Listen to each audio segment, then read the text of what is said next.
غزوہ احد کے دن نبی کریم صلی اللہ علیہ وسلم بہت زیادہ زخمی ہو گئے تھے۔ آپ کے رخسار مبارک میں 2 خود کی کڑیاں گھس گئی تھی، جس کی وجہ سے کافی خون نکلا۔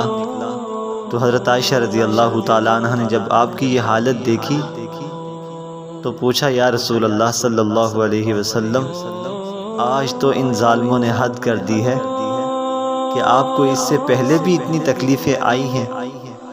نبی کریم صلی اللہ علیہ وسلم نے فرمایا، عائشہ مجھے وہ دن بھی یاد ہے جب طائف کی گلیاں تھیں اور طائف والوں نے اوباش لڑکوں کو میرے پیچھے لگایا تھا۔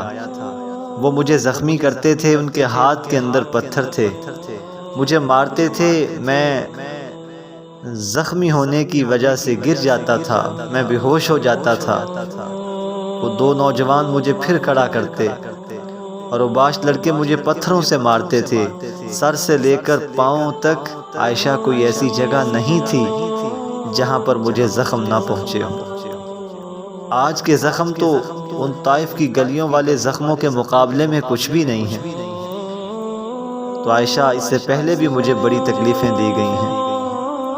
تو اللہ کے پیغمبر صلی اللہ علیہ وسلم، یہ تکلیفیں کس وجہ سے آئیں؟ اپنا ذاتی مفاد نہیں تھا، کوئی زمین کا جھگڑا نہیں تھا، کوئی پیسے کا جھگڑا نہیں تھا، عہدے کا جھگڑا بھی نہیں تھا، شہرت کا جھگڑا بھی نہیں تھا۔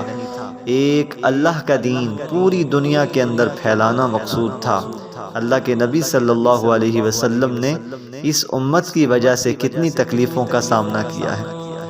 خدا کی قسم، اگر آج ہم نبی کریم صلی اللہ علیہ وسلم کے دکھوں کو، تکلیفوں کو اگر ہم پڑھ لیں اور ہم غور کریں تو ان کے سامنے ہمارے دکھ، ہماری درد، ہماری تکلیفیں، ہماری مشقتیں کچھ بھی نہیں ہیں۔